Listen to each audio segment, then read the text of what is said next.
Good morning. This is Judy with Artistic Artifacts in Alexandria, Virginia. We are here this morning to talk about silk fibers and what they call silk fusion. So it kind of was, I think, an offshoot from felting and wool. And with wool, you have all these different scales that interconnect and lock together naturally. So they don't need to have any kind of product added to them. Well, somebody thought of the idea, well, I want this in silk. Who wouldn't want it in silk? For sure. So what do I do to create that same kind of felted, melded look with silk? We add a little textile medium to it. And that will allow us to create sheets of new fabric or a motif or an accent that will work well into your journals or your books or your quilts. We do have a book that's called Silk Fusion that Tamara actually creates her own fabric and cuts it and stitches it so you could quilt with your silk roving. You could sew together bags and things like that. So it's many different ways that you can use this product or create this product. This is another one where I just make the silk fusion. I tend to do it in batches, and I have a little drawer in my studio. That's all my silk fusion. So this is what I'm talking about. Tatik says hello. Oh, hi, Tatik. So this is my silk fusion drawer. Tatik is in Indonesia, everyone, and she makes our fabulous bags that we have online. I hope to get back to see you soon. So this is my drawer. So I have a stash drawer of printed things. I have a stash drawer of silk fusion. I have lots of stash drawers, but yeah, I do have some cotton fabric too, just a little bit. So anyway, so this is what I do. So I try to make this just with the idea that I'm going to create silk fusion pieces that I'll pull out and use later in my artwork. Let's talk about silk. So we have this beautiful, beautiful roving that is actually hand dyed in the US. It's Treenway Silks, and we carry it. It's all online, many, many, many different colors. So what that means by roving, again, they've taken these words from wool and used them. So this is roving, so it's all kind of combed, so to speak, or laid in long pieces. And it comes in packs like this. All right, and it's $19.50 for a pack, and it's hand dyed, and we'll have some variety to it. We have many, many different colors. We have also, this seems to be, there's lots of products in silk, but this seems to be the most popular one that we have.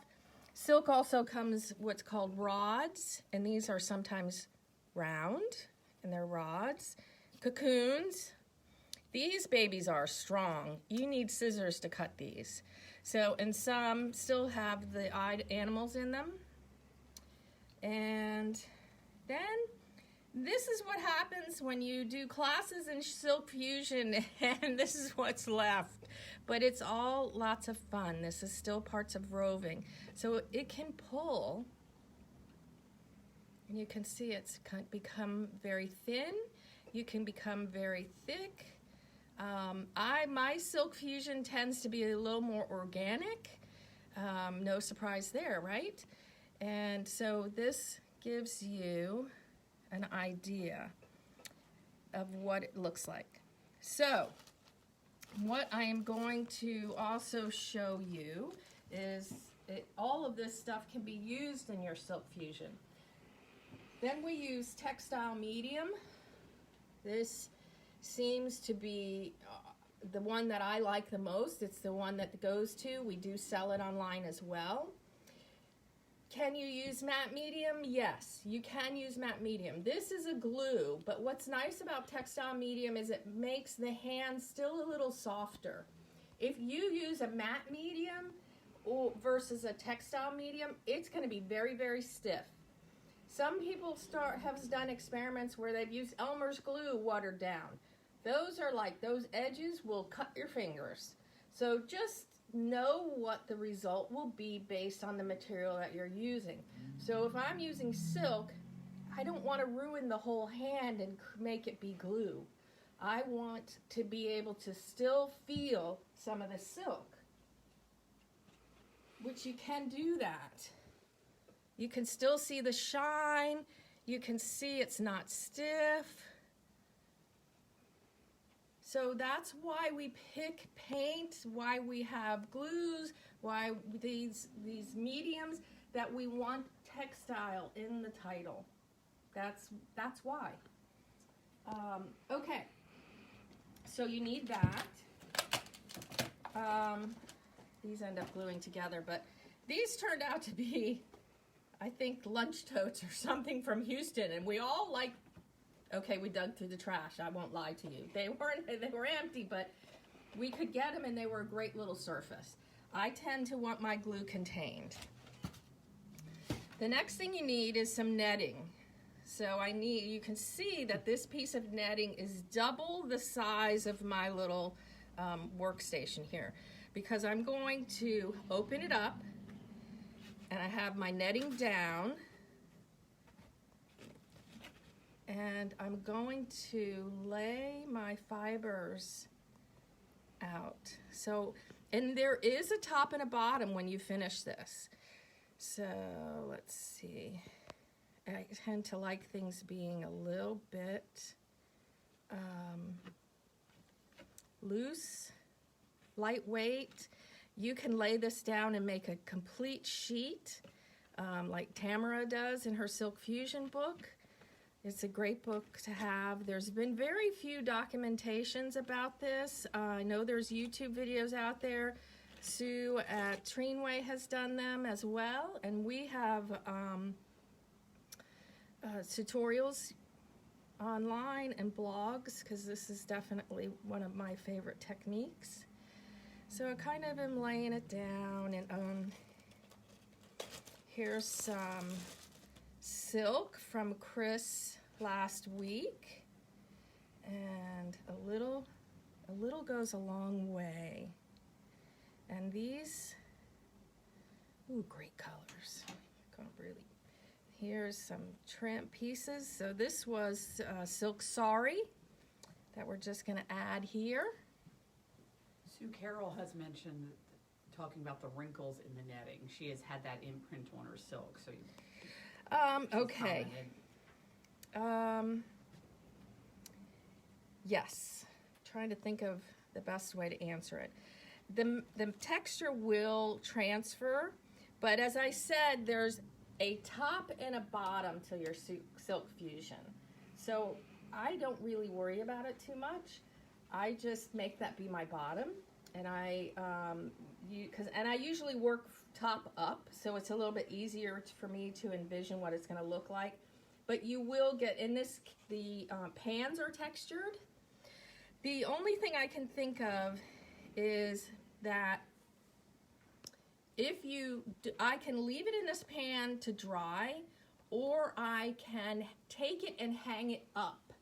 Now, if you hang it up on a clothesline, make sure you have a drip bucket underneath it, because I still have pink out on the front stoop of the store that is from Silk Fusion dropping, and it's a glue, so it stays. So just make sure that you have something like that. 2 questions. Yes.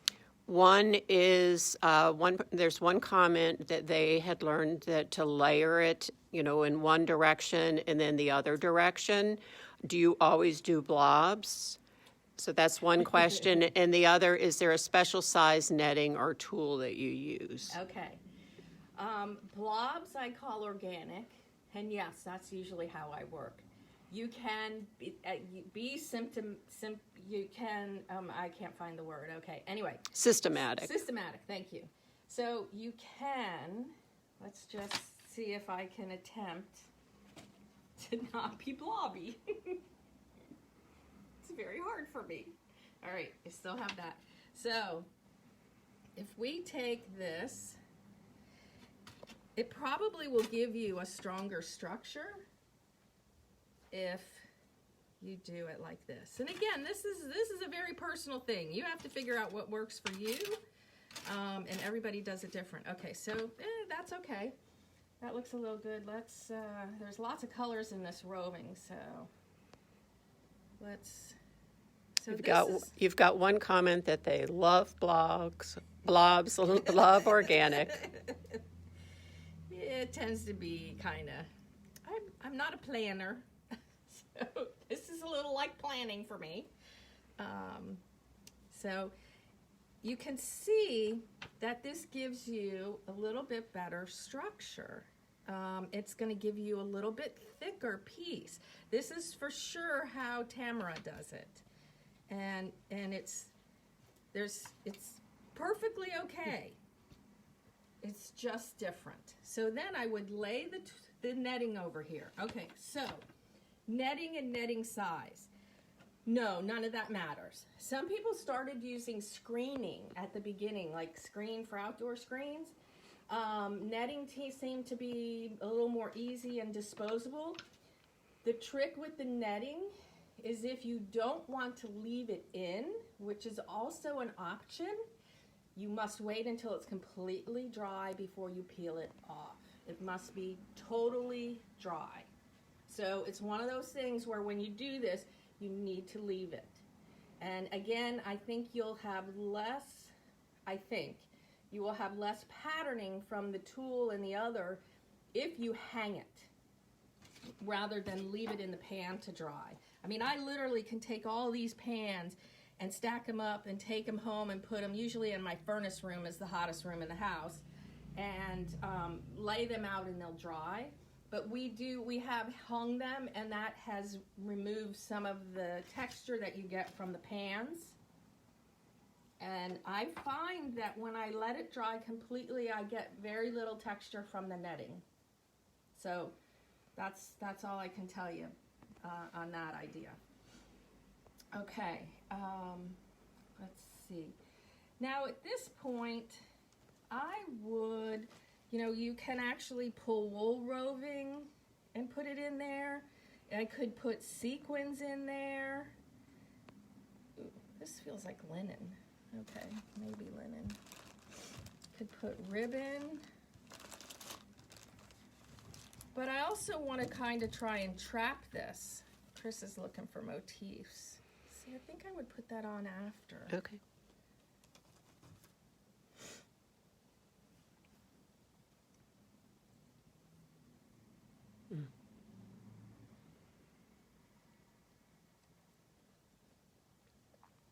All right, so I'm kind of trapping some of this trim in there. Where did the bag go? Okay, here. If I was really planning, I might put this here. I might put a little more here. So I'm going to use all that silk. And I'll show you some of the other pages that I have that have lots of stuff in them. So would you put glitter, or is that too small? Glitter would work. Glitter would work because you're going to glue it all down. So here we have some really small pieces of glitter and sequins. So this piece and these three pieces are by Teresa Martin. You definitely want to go look at her blog. She does absolutely fabulous work. And you can see how she creates her pieces with layering the silk fusion, and you can see she does it differently than I do, and her results are fabulous. So she's got some netting in here, she has sequins, she's got probably, this is a little bit of paint. Here is an embroidered motif. So that was, we have a couple of those, the butterflies and things. I would end up sewing it on afterwards, I think, but if you look at it, it becomes part of the silk paper. So it's a fabulous way to incorporate it. Okay, so now we have master science going on. I'm going to water my textile medium down even further than what happens when it comes in the jar. All right, if I can get it open. So, that's good. So I try to do like 50-50, and you can see that my measuring tools are really specific, and I'm very precise in how I measure them, so you can just relax and enjoy the process. I tend to use these chip brushes now. This is my favorite brush. We didn't have these for a really long time when we had trouble sourcing them, so I'm really happy to say that we have them again in multiple sizes. I just like this tip because it actually, what we're doing next is we're forcing the glue through the silk, okay? And this is a great surface for that. So there's a question, is the silk hanky on the bottom? You didn't use a silk hanky. I didn't, but I have in the past. Silk hankies are a little tougher to come by now, but in my tutorial, I was using them and I had silk hankies. They're a little tougher. We don't even have them anymore, so that's why. But that was a nice surface to start with, and it kind of allowed us to lock all those other fibers in there. So yes, I did do that. And is tulle an option to use instead of netting? I thought they were the same thing. I use them interchangeably, yes. So yes. All right, so I am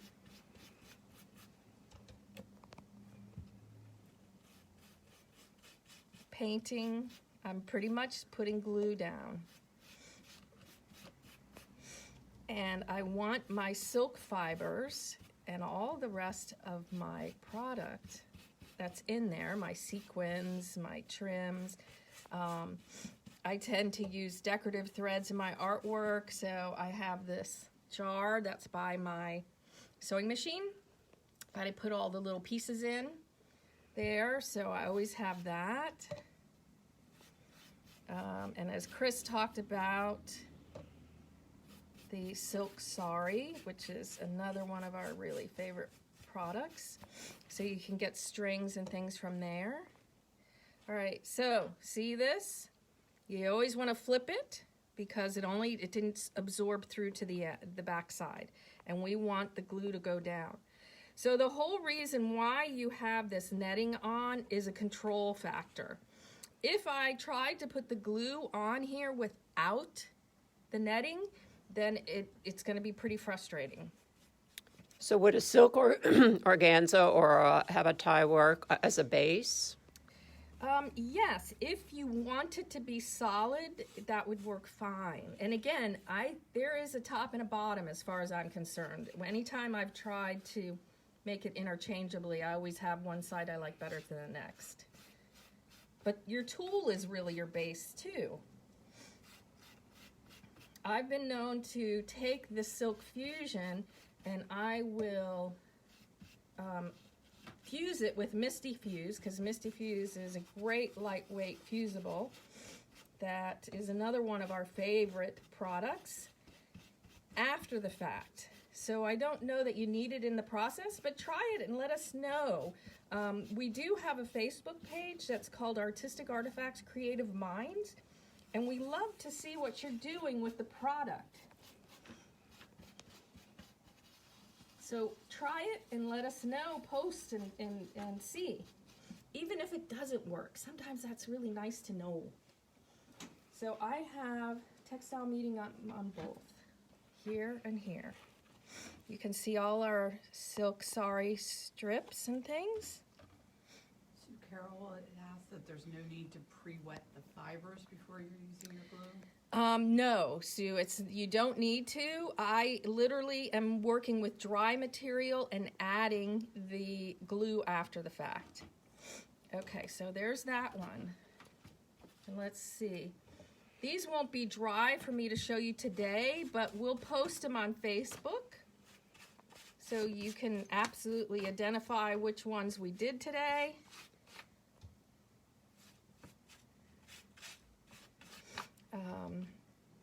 Are there any questions while I'm gluing? It's such a mind-numbing process here. I can talk and answer questions at the same time.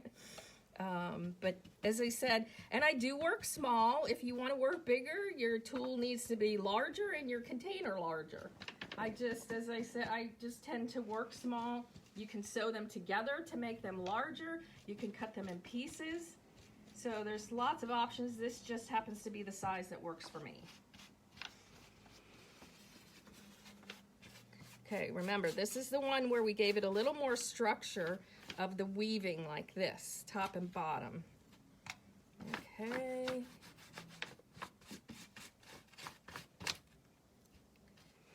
So Ellen says she hasn't done this since Art and Soul with Liz. Yes. Speaking of Liz Kettle, Textile Evolution is going to have a Facebook Live today, and she's on the West Coast now, out in Washington, so I'm not 100% sure of the time. We think it's 1 o'clock. I should know, I swear I should know. But check her website, her Facebook page, Textile Evolution. She is one of our best buds, and I think that you would enjoy her process. Liz will also be teaching with me when we go to Italy in 2022, September. So if you would like to join us there, Liz will be working with us as well. So we've got a couple of questions. Okay. Would this work for wool roving? I don't think you need to do it for wool roving. I think it's better to use the natural materials that are there, and I don't know, has anybody else put a wool sweater in the washing machine and had it felt? Yes. So you could, again, I could put some wool in here. I could put some pieces. There is something, okay, I'm going to show you probably more of these, but this is a piece of wool yarn.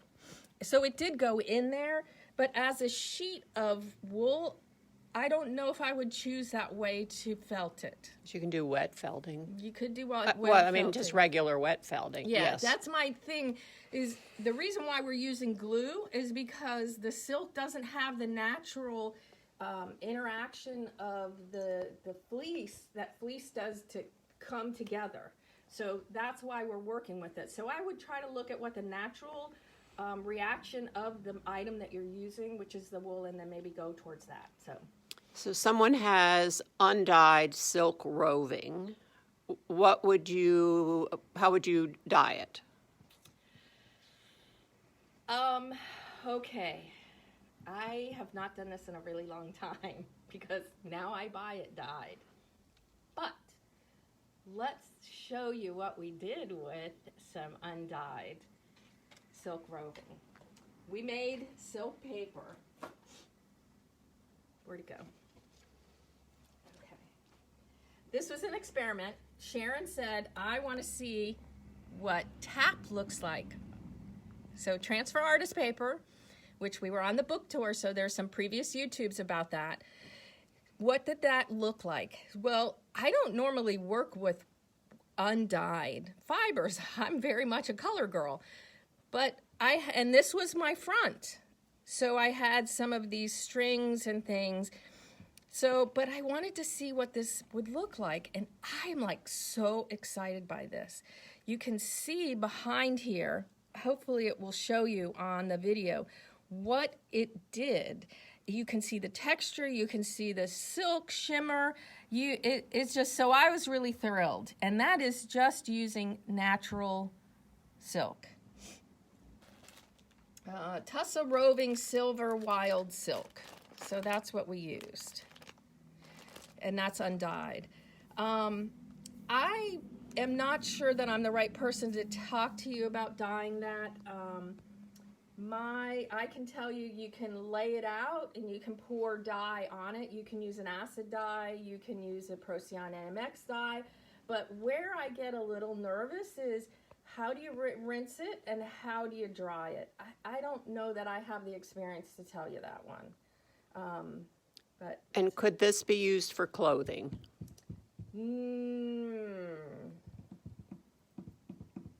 don't know that I would recommend it. You could take pieces off of it and possibly sew it as a element on there. It does. I can tell you that textile medium doesn't come off your clothes, just like acrylic paint doesn't come off your clothes. But I don't know how you would care for it, whether you'd have to hand wash it rather than no dry cleaning. Again, experiment. Let us know what you find. Do some tests for us and participate on Artistic Artifacts Creative Minds. Okay? Mm-hmm.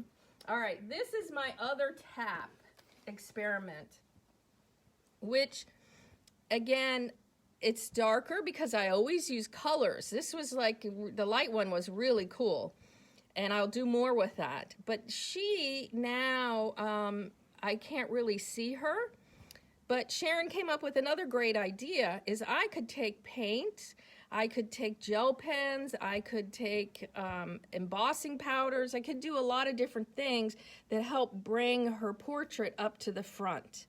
So this is a starting point, whereas the white with just some strings and things, I could put this right on a quilt and use it.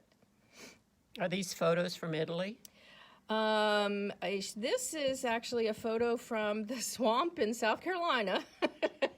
And then this one is a Madonna from Italy. Yes, we went to a fabulous church, and they had incredible artwork. So that was where that is. And that probably will go in my Italy journal. Okay.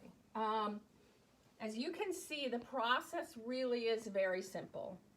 It's easy, it's playful. You can go at it with a purpose. I tend to not go at it with a purpose, so that's that organic thing again. So let me show you a couple of things that we did, because today is National Printing Day, and that is what Liz is doing today. And I have my block printed quilt with our wooden printing blocks that I made into a improv quilt. So I just want to give notice to we do print a lot around here. So we did take the Silk Fusion and used a wood block.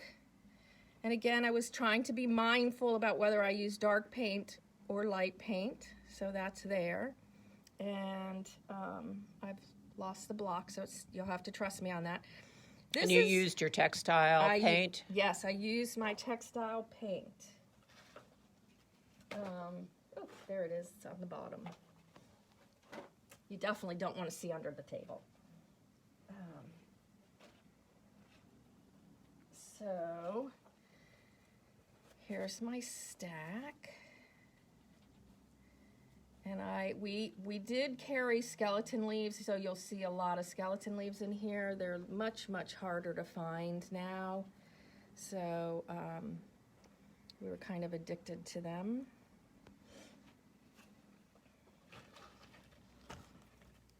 So here is my Artistic Artifacts. This is fluid textile. We have it in the fluid and the pudding. I do, whenever I'm using metallics, I add a little bit of white, and it makes it show up.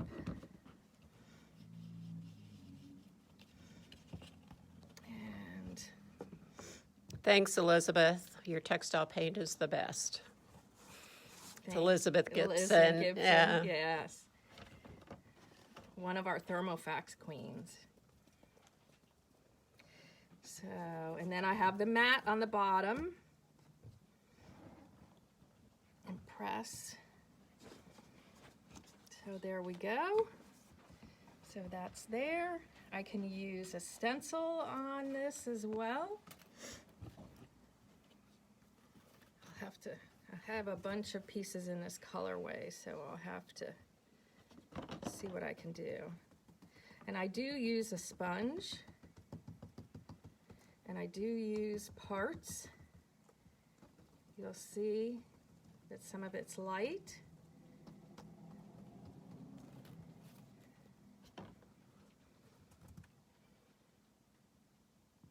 Just depending on how hard I push the sponge down. So, and there's this one too. Any questions about painting and stamping? It's all good. You've created another piece of fabric. so you've created it from its natural materials. All right, so let me show you. So the next question always is, okay, I've made all this silk fusion, what now? I have that same question sometimes too, because this is the fun process for me.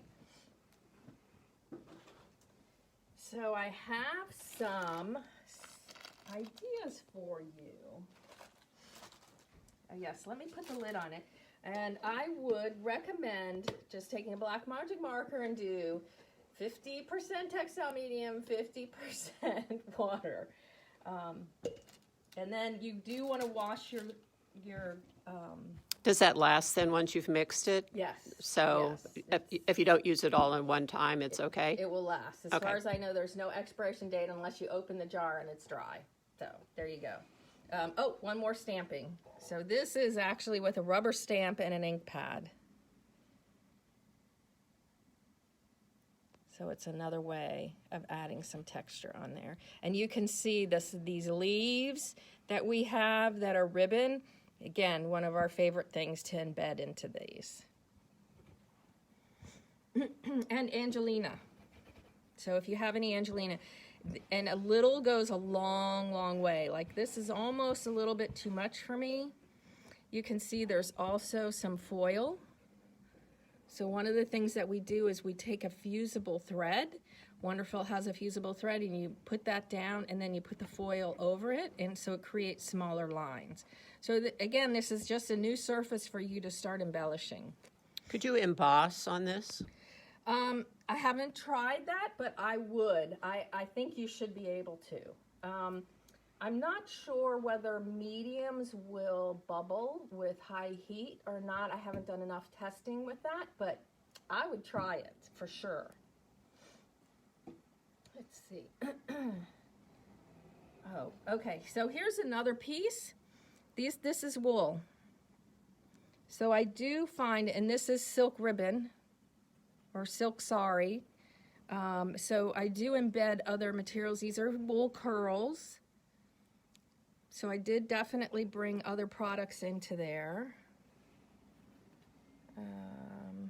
Again, you can see I was totally addicted to these leaves, so we have to figure out how to find them again. I just really love the texture of it. All right, so this is probably the bottom. Nope, that's the bottom. This is the top because of the strings there. There's some sequins that I embedded in there, some thrums, you know, from my jar. So I think that's the kind of the ideas on what's been embedded, but I definitely take wool, yarn and things, and we'll put them in there as well. All right. Get this out of the way. Now we will show you. We showed you what Teresa Martin did, where she would layer her collage. And as I said before, I definitely recommend going and looking at her blog. She's just a wonderful, giving person and just very, very creative and has lots and lots of ideas. And she has a very unique style that we definitely attribute to her. So she actually layered to another silk paper on top of the first one. Beautiful. Yeah. So this was one of my early pieces. So this is when I was attempting to do things on a Canvas. Canvas, thank you. So the canvas in the background is collaged, painted, and gessoed. This is silk paper here, which I adhered to the back of the canvas. This is a little mini quilt. This is a tap transfer from way back in the beginning when tap was out. And then little tiny fringes with some beads.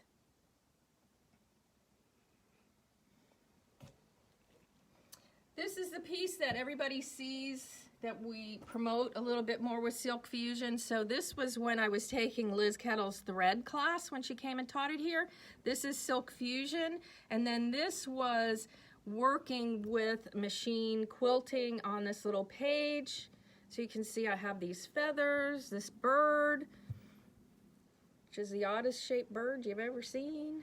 Again, this leaf ribbon, you can't go wrong with the leaf ribbon. It's really fun. And we have 2 sizes, small and large in my feathers. So this is my funky chicken. This piece, I want to show you this because I remembered to do it this time. This is a wonderful way to hang quilts. You can put a stick from this end to this end through this. Etta showed us how to do this, and it's worked really well, especially on small quilts. So last week, Chris showed you about where she actually wove her Sari silk. So I said, okay, well, I'll show you how I wove my Silk Fusion. So I took my mini Stripology ruler, because of course I do have them in all sizes, and I cut these in half-inch increments. And then I just did some beading, which we have called May National Beading Month at Artistic Artifacts. So the whole next month, the newsletters, the Facebook Lives are all going to work around beading, because I usually have some type of beading or stitching, mostly beading, on my work. This was a small piece, so I cut these small, but you could cut them any size you wanted. And you just machine quilted? Yes, I did. And I thought this is just a piece of fabric. This is actually quilted with top batting and backing. I could have done a little mini quilt here, which may have been my first choice, but Looks great. yeah. So, all right. This one is a couple of experiments, and I'm very happy how this turned out. So this is a tap transfer onto a piece of muslin, and you do have to worry about, I put fusible on it, but when you'd have to iron it from the back, you do need to be a little careful about continuing to put a hot iron, even with a Teflon sheet on tap. A little piece of Indian printed cotton. This is my Silk Fusion, and my little Indian bells. I've been cleaning out my studio, so I found these little pieces of punched vintage tin. I'm like, oh my gosh, how did I do that? I have to figure out how I did it, because I absolutely love it. It's fun. Is this a keychain? Yes. This was a keychain, yeah, where the key fell off. The chain part fell off, so I kept her little bird. So this is our friends in India made that. And then this is what we call our chunky sari. And this was really wonderful to use as an edging. I could even go around it again, I think. So it was loosely whip stitched, and I just picked the colors I wanted out of the roving. We have a lighter chunky and a darker chunky. So those are some really, you could use the Sari ribbon the way Chris did on hers. So make sure you can see there's a lot of things that can go back and forth on that. All right. And then I found, I'm not a really good journal person, but I do like to decorate the outsides of the journal, maybe not as much as the insides. So this was a piece of Silk Fusion. I took a silk sari. I did some free motion stitching. Now, when I did the free motion stitching, I actually fused the Silk Fusion to a muslin because I needed to stabilize it. I don't think it will do very well if you try to stitch it without stabilizing it. So I misty fused the back, fused it to a muslin, and then did some free motion and added the piece of sari on there. Then I actually misty fused the covers of the journal and then adhered the Silk Fusion to it. And you have to, because it's now going through 2 layers to get to the cover, you have to make sure you definitely iron it. And then these are just my little ends and stuff there. And I don't know, I found this little piece. This might be something that happens, maybe not sure. I tend to work with things where I put them down. I have my tray method that I've talked about before. And so I'll lay it out there, stack up trays, throw things in there that I think look kind of cool. To me, this is kind of opposites. You have this loosely woven Indian with this tightly woven English petty point. So, again, I'll kind of percolate that for a little while. And that's how I really work. I don't have a tendency I might sit down and execute it all at once, but I really have been thinking about it for a while. It's kind of comes, and then all of a sudden the pieces fall together. But it's something that takes time, and I just don't rush it. A lot of us are really busy working and taking care of grandkids and all that kind of stuff. So you don't want to, you want to like your art, and you want to create for yourselves, and you don't have to make it fast. Just like you don't have to free motion so fast. Slower is better. Enjoy the process. Anybody have any other questions? Just lots of wows. Okay, it's lots of fun. Again, it's easy, and it can be, I love that instant gratification. Oh, I have to let it dry. Wait, sorry. What kind of trays? Trays, any trays. I try to have all, right now, I have these IKEA trays. So these and I have them so they stack together, and I put, I'll put this project in, another project, I'll pull, maybe I have trinkets that I want to go on that quilt or whatever, and it all goes in the tray. And I might have 3 or 4 trays laying on my floor in my studio where I'll just all of a sudden go, where's that piece of fabric? I know that'll work, and throw it in the tray. And then I might take a couple weeks and not happen, or I might stitch some of it and I go, I don't like this, I can't look at it anymore. Nobody else has had that problem, right? Put it back in the tray, work on something else. So And the trays for the silk rope. The silk. Again, to anything. that. Yeah, anything works. Some of these tend to. This one, you can just get these. I just like something that contains the glue. Other people just put a piece of plastic down on their table and do it that way. I'm just a little worried that I'm gonna get the glue all over the place. All right, any other questions? All right, show us what you make. Please post and join us on Artistic Artifacts Creative Minds.